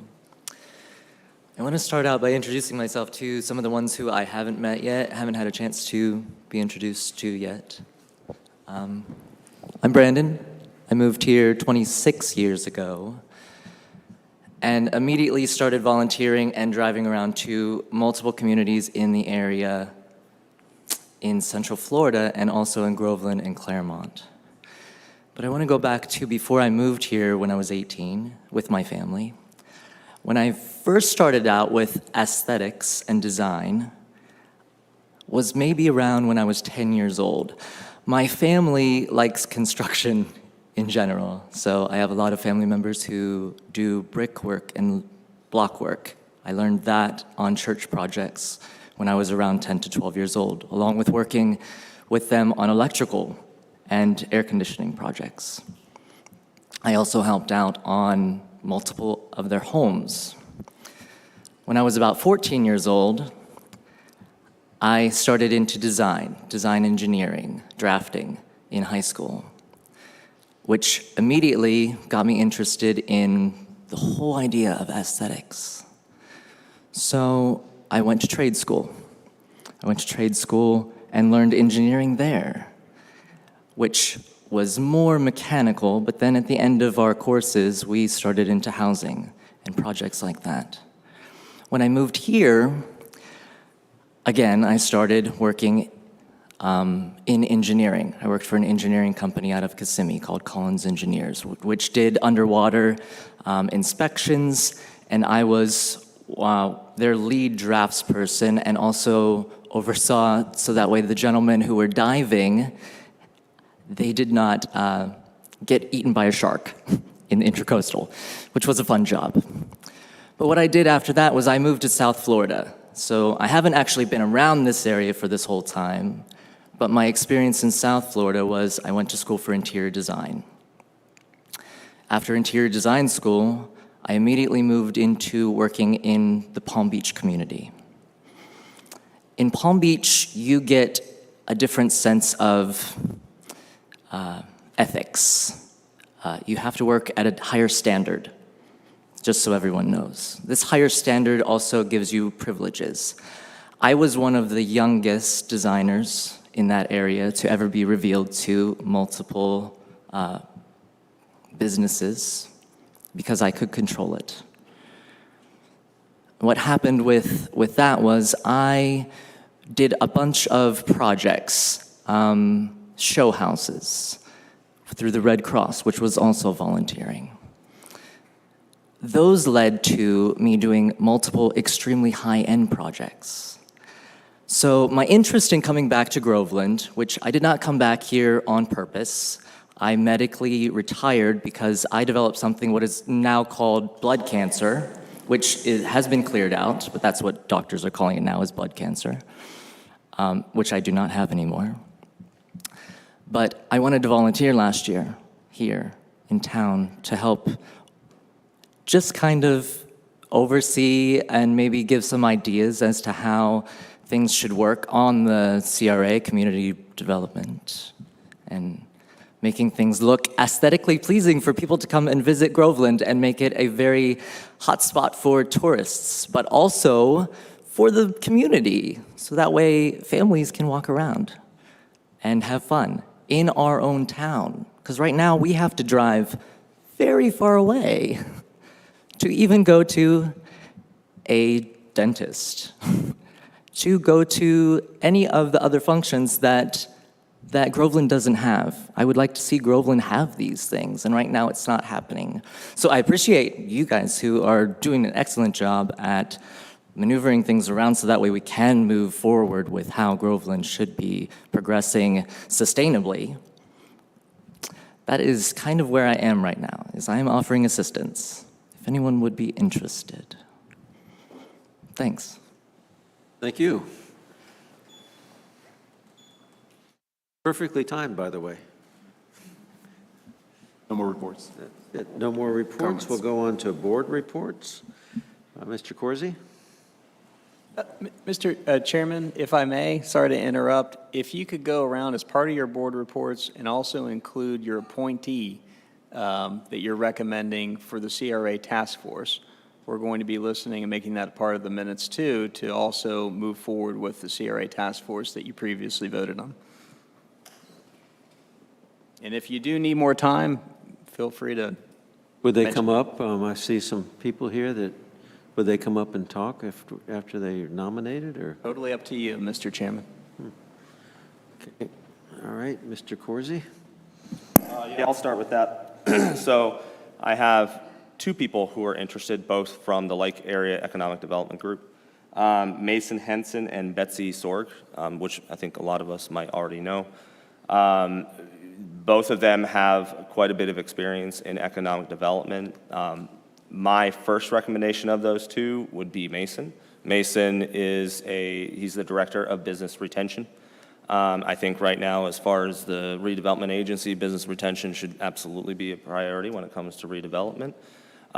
And he has a lot of experience also with Lake County, so he was part of Lake County redevelopment team as well. So I think somebody who could take a lot of that experience from county and also city, and now he's in a private role. I think that gives a pretty well-balanced contribution to something like this. And between him and Betsy, even if it's just him and nobody else, and again, if anybody else is looking for another person, they want to include Betsy. She is also with like economic area development, and she's the business attraction director. So, but regardless of who we choose, that information, that knowledge comes from both of them. There's a lot of contribution on that side. So, as far as my board report, the only thing, well, I have two things. I would love to see, I guess, a consensus from the board, if we can get a consensus to bring it back, and maybe it's 2 meetings from now, so we can have something really well put together. Revisit on the C.R.A. boundary, but also in relation to if the bypass or when the bypass comes in, maybe that's a point where we do reconsider. I've already talked about the Taylorville plot and kind of extending it south, but is there a reason, a business reason, for us to reconsider what is currently in the boundary and removing it from the boundary based on that redevelopment, the redirect of 50. So I would love to get a consensus on that if the board agrees that we should revisit that. And again, that could be a lot, it could be a 2-year conversation, that's fine. But something that we go ahead and start thinking about now, because when we talk about staff and revenue and what we're getting and what we can afford, I think that all goes into that. And 2 years catches up very fast. So. You want to ask for consensus? Yep, I'd love a consensus to revisit the C.R.A. Boundary regarding the Taylorville plot to the south, and also in relation to the 50 redirect. I'm fine. I'm fine with that, and also considering new C.R.A. districts if warranted. Thank you. Happy to go with that. Have consensus? Do we have that written down? Thank you. And then the other one was just a simple, even if it's something just a case study, because we're not going to know right off the bat until we actually take action on these things. But if we could get, I'd like a consensus to bring some case studies for what is the potential TIF revenue for selling these properties, and obviously the upfront sale of properties, in relation to what is the benefit for the city investing in property, especially when it comes to redevelopment and current buildings that we're looking to take. You know, you look at a city like Lakeland, I'll just use this example. They purchased a hotel in downtown Lakeland, and they basically are the landlord in that case, and they have attracted many businesses to that space and created something that is truly unique. I think when we look at cities like Winter Garden, when you don't own the property, you don't own the business. And I think when the city has a vision of what we want that to look like, we have a C.R.A. redevelopment plan, and that vision is very specific. Sometimes I think that can aid in executing that vision, the city actually owning these properties. So I would love to just see, I'm not saying one or another, but I think it'd be great to see some sort of either case study from the C.R.A. manager. If, we could get that. So yeah, that's it. That's my consensus. So.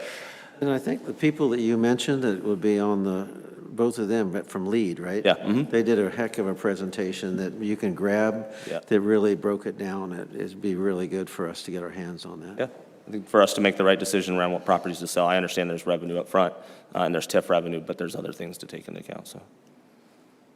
Okay, Steve? Awesome. No report, but I did talk with Tim briefly about our appointees.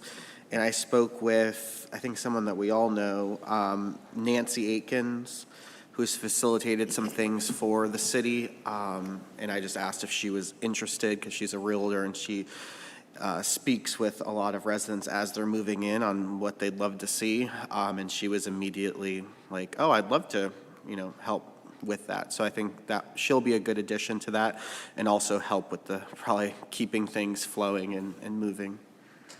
That's it. Tim, can you do me a favor and remind me of how many people are going to be on this task force? One per board member. So each board member has one appointment, 7 total.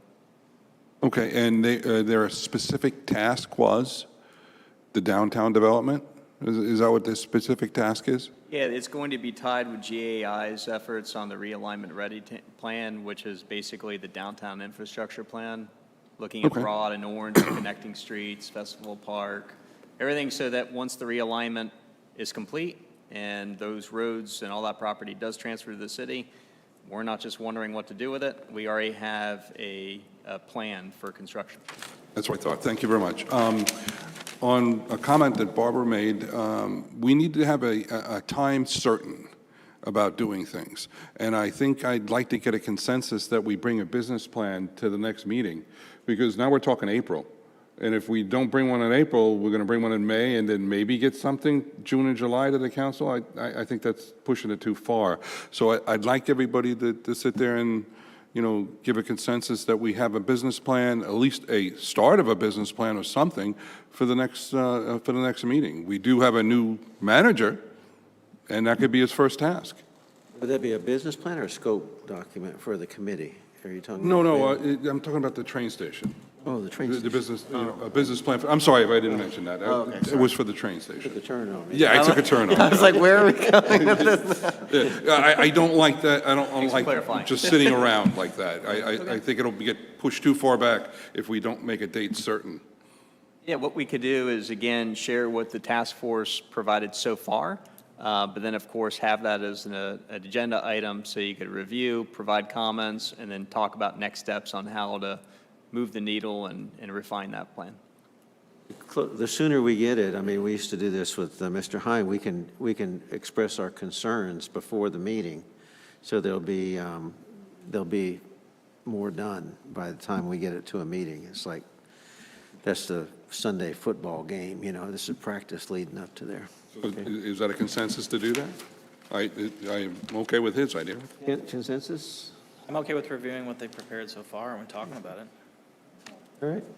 We Thank have you. it? That's everything I have. No, you have to nominate somebody. I don't have a nominee right now, but I will have one within the next week. Okay.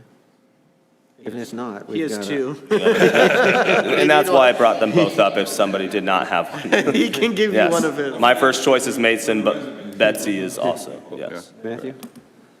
I don't really have a report at this time, and I don't have a nominee at this time either. I've not really had a lot of time to interview people with this time of year, so I will either be happy to nominate Betsy if we're trying to move forward immediately, or I'll try to have somebody by the next meeting, or is there another way we can make our nominees known, or does it have to be at a meeting? I defer to the city attorney. It doesn't have to be at a meeting. You can just let the staff know. Okay. Can I just, we each get to nominate somebody, but we also, when we brought this up, said we wanted to have some continuity, and that, am I not right, that our committee members, our representatives that are here from the city could serve on that committee? The task force was set up, and it just stated that the board decided that you each wanted to appoint someone. So that's how it's set up. It's not for approval by the full board. It's just you nominate or you select who you want to serve. I'm saying that because you ought to nominate yourself. We have to can select have yourself, I think. continuity. Could And the new discuss that. people are coming in, and they're not going to know anything, you know? And we have to have you two probably as the guys that aren't elected in there, go in there and telling them what to do, you know? Tell them how we do it. So we definitely had the discussion that we can nominate ourselves. However, my own current capacity is not to be on that. And I would yield to somebody who has more expertise in economic development, specifically Mason with his business retention. So that's why I nominated him. Okay. So Matthew, If you we're nominate seeking yourself, continuity, please. I could serve on the board as kind of like a liaison between the C.R.A. and the task force. I think I could probably work that into my schedule. I think that would work out very good. Thank you. All right, so no report. My nominee is going to be Paul Gaynor with GP Construction. So he has a business downtown. He's doing a lot of work down here, and I think he'd be a good fit. And he doesn't match anybody else so far, so we're doing good. Report. My nominee, and I had submitted it eons ago, is Mark Lasik. So I'd like for the record to reflect again that my nominee was Mark Lasik. In terms of my report, it's kind of sort of related to this because it relates to community. Billy Kirk, who, I don't know what he is, second in charge, the head of Groveland Sun, I think on May 16th, we will have had the Groveland Sun for a year. And I'd like to get a consensus where we have some sort of recognition / celebration for the Groveland Sun, which will be a year old. Can I get a consensus on that? Is that legal? You want that for the CRA or CRA for or- our board meeting? It's probably the board meeting. It's probably council. Okay. Or we could just say yes and, You can say, we'll support the board. yep, We'll support the council. I'm good with it. Oh, okay. And I want to talk about policies and procedures as it relates to the cost sharing, and for lack of a better word, I forget the term, but the facade program, but that cost sharing, I know it's not called the facade anymore, but I would like to understand, because we had discussed it, where we are with the policies and procedures on the guidelines as to how to apply for the sharing of the facade grants. I know it's not facade. What is the correct term? Somebody help me. Small business grant. Okay, small business grants. Where are we in terms of the policy and procedures on that? And the last thing I want to say, so somebody can address everything at once, was there ever closure submitted to Mr. Hill on what the status of we're not going to do this or whatever? Was there any documented closure submitted for his records? I would say yes, I believe so, from Brenda Toscano. And I could verify that with Mr. Hill to make sure. We also sat down and had an in-person meeting with Mr. Hill that talked about what was discussed at the previous meeting with the C.R.A. in respect to his business and his perceived application, and ultimately maybe some ideas in terms of next steps. But at this point, and I'll mention this to the board again, just because we're all here on the same page, staff cannot move forward on an application without C.R.A. board review and consent, and we can also not change the budget allocations for programs without this board's review and authority. So the case is closed in terms of there are no deliverables to Mr. Hill because the case is closed. And also, again, if you could tell me where we are in terms of the policies and procedures for the small business incentives for those coming to town or those that are already in town. Thank you. I believe those were removed from the budget entirely, so they don't exist. Slight correction, they're not budgeted, but they do exist. The program Right, does so exist. they're not budgeted this year, they're just. And it's by way of We an- could refund them next year. Correct, that's Okay. by way of an ordinance. It's codified, and we'd be happy to either email that to the group again, just so you all have it again for your records, or if you feel strongly that you need to make this an agenda item to make sure that you have a review, we'd be happy to accommodate. Can we put it on the agenda then? I would support putting it on the agenda if we had a plan to bring it back, because this board was a 4-3 vote against retaining the funds for the small business incentive program. Those funds don't exist. I don't think there's any point in talking about the policy procedures that currently are in place until there's an actual means to use that program. So right now, there are no funds, there is no access, and as a board, we don't have the legal right to make any changes to any agreements if we don't have the money in a bucket. And there is no money in the bucket, because that was voted out. Well, the way I understood it, that the money was put like in abeyance, for lack of a better word. Am I misunderstanding? It was all put into stormwater infrastructure.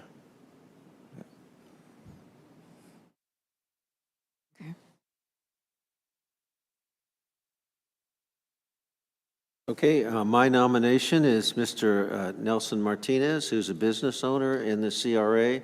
and understands the challenges of small businesses and what needs to be done. Along with that, I would say the last meeting I asked, Mr. Corsi had asked to bring back to us some of the reasons and some of the promotional issues that we have with small businesses based on his learnings and trying to develop several businesses in the area.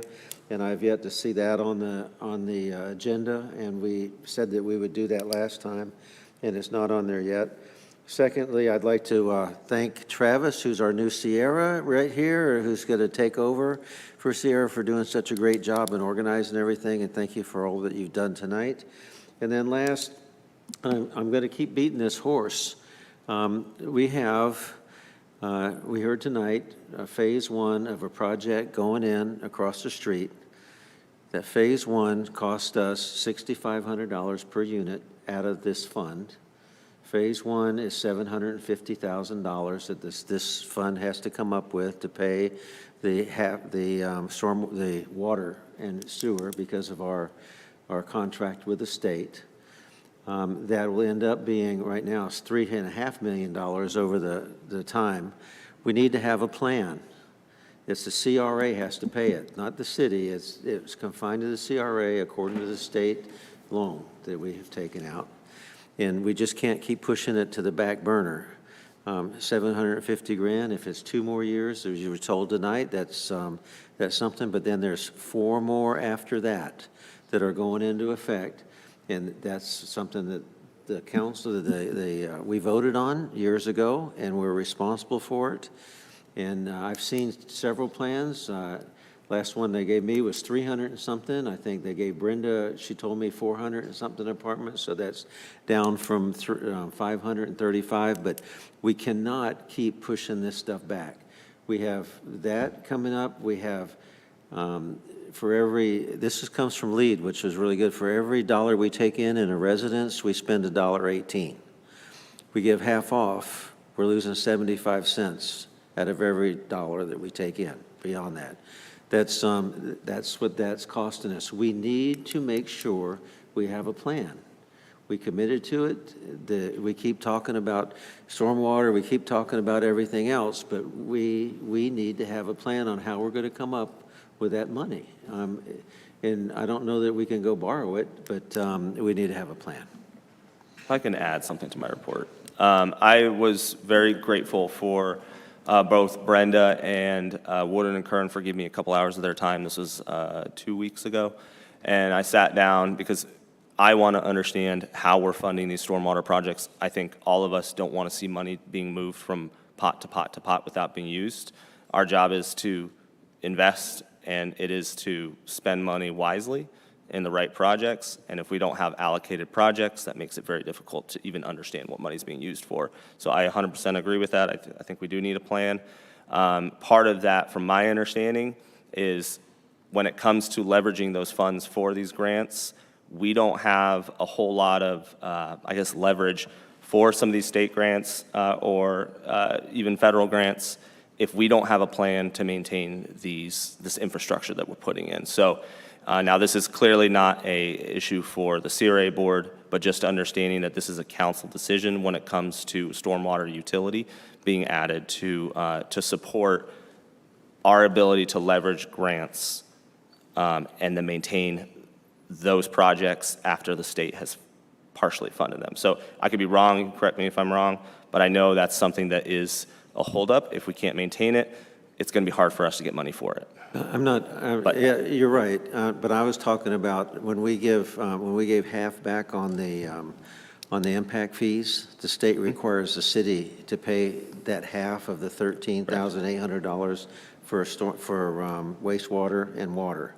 It has to come out of our budget, and it's not a grant. It's got to come out of our budget. So all I'm saying is I agree with you 100%. We got to have first what is it going to be when it grows up so we know what kind of stormwater we need underneath. But second, we can't keep putting off talking about this Avalon project and where that money is going to come from in the end, and we've got to be very transparent about it. And sure, it might come down to 400, it might come down to 300. God bless them. Every 100's $650,000. We don't have to contribute, but we've got to start talking about how we're going to do that.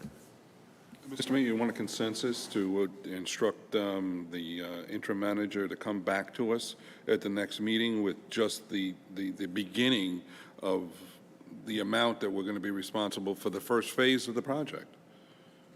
First phase, is that, well, maybe we ought to just put it all, I have the one that we did before, but maybe you want to do it different, and it also includes 10% we've got to pay on the permitting permits. fees, Yeah. building fees, because we have to pay the 10% in between the 60% we give down there. Right, We it's a got to pay that. 50/50 split, but our contract. I think we can work on, can we authorize city staff to negotiate with Alpha Inspections to reduce their fee on that to 50%? Because they told me they would consider it, so let's do that. Okay, well, let's get the whole frame and let's Yeah. figure out how we're going to Get them attack to it. I mean, that's what we have to do. save us some money. We have to really attack this thing to figure out how we're Yeah. going to do it. Mr. Okay. Chair, if I may, I just want to go down to the list of the agenda item requests for the next meeting, and maybe we could just better decide on if it's the next meeting or the meeting following, just to make sure that we're not adding on too much to your plate for the next agenda. I think, just Tim, wanna if we could. make sure that I have consensus for the Yeah, group I think you're before- right, but I think what we need to do is get it out to everybody before the meeting. This is the kind of stuff you really got to read and digest, because we can simplify it, but I think we've really got to, again, have our ducks in a row before we come to the meeting and have the information out far enough ahead. So I still think, when's our next meeting? May 26th. May 26th. This is March, so I think we should be able to have it for the next meeting. Agreed? Consensus? Consensus? Yeah, I'm fine with that. I think he was just trying to go over all of the items from this meeting. Just want to make sure that we all have a Not good that solid summary and we particular didn't one. leave Oh, anything okay. out. All right, thank you. C.R.A. boundary potential expansion. That's item one. Economic impact of selling / redeveloping city properties in the C.R.A. and looking at some case studies related to that. Train depot business plan. Claremont Sun, I think we looked at the 1-year anniversary and maybe doing that through council rather than C.R.A. Yeah. Okay, so we'll move that one.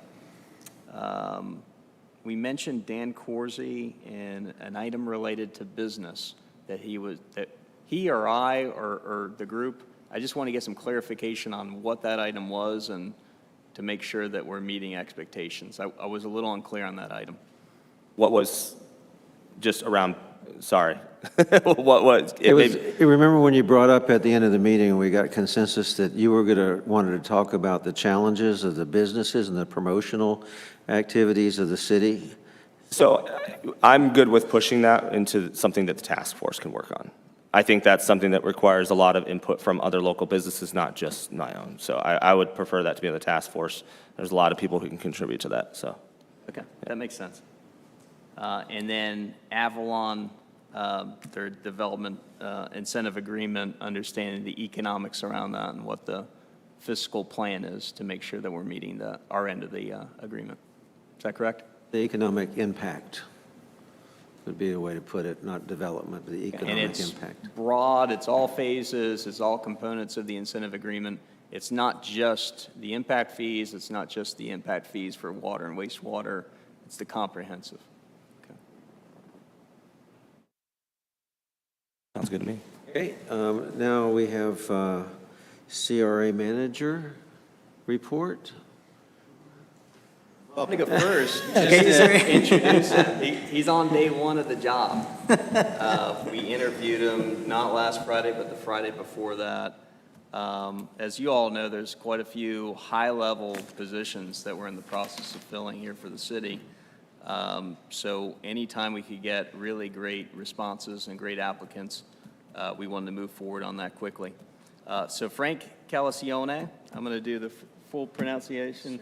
I'm partial Sicilian. I don't know if you are. I am too, yeah. But I'm going to do the full pronunciation. Good to know. I couldn't be happier with having Frank on the team. As you all know, I've been antsy and eager to have some additional help and much needed help in the C.R.A. When you look at the downtown area, and of course you're going to get in the survey results, we're really critiqued on the downtown, not only just in terms of livability for community, but having a central location for people, redeveloping, creating opportunities for businesses. There's a lot that we need to do in this area, and we need not only just help, but well-qualified help. So Frank is coming from us to us. His previous position was an assistant city manager. He's got previous experience in both economic development and CRAs. He comes to us also having the economic development certification, which is very prestigious and difficult to obtain. I'm a little biased on this front, but I believe his undergrad is in business and finance, and his master's is also in urban planning. Not a bad combination, if I could say so myself. A lot of grant and infrastructure project management experience, some real-world examples of that, specifically with community development block grant and working with the state's Department of Commerce and making sure that we're on schedule, meeting grant obligations, but actually getting these infrastructure projects done and on time. He brings a lot of energy. I can't wait for y'all to meet him. I would highly recommend having an individual briefing with him between now and the next C.R.A. meeting. Would love to get those scheduled so y'all get more familiar with Frank, his background, his experience, his capabilities, start developing those relationships. The more he understands what the board's needs and priorities are, the quicker he can hit the ground running. So with that said, Frank, anything that I missed? Just happy to be here, excited. There's a lot of great things ahead, especially with the realignment. And, you know, I've been doing this a long time. Big areas like Sumter County, I was their economic development director for 5 years, from 2017 to 2023. So if you know how the village is growing, you understand the kind of development that you have to field. A lot of industrial and commercial, which the mayor has spoken. I've been watching some of the meetings, so you can't build your way with residential out of economic morass. You've got to have diversified tax base, and that's your industrial and your commercial. So well heard and well said. Just coming in hot from the city of Inverness. I was recruited as the assistant city manager mainly because their C.R.A. and economic development initiatives were really coming to fruition. A lot of similarities, believe it or not. We have a train station, and some other things that I'm pretty excited because I see a lot of related projects. So happy to be here and would love to meet with folks one-on-one and talk a little further. Thank you. Madam Attorney? No report, thank you. So that concludes the meeting. Thank you all for being here.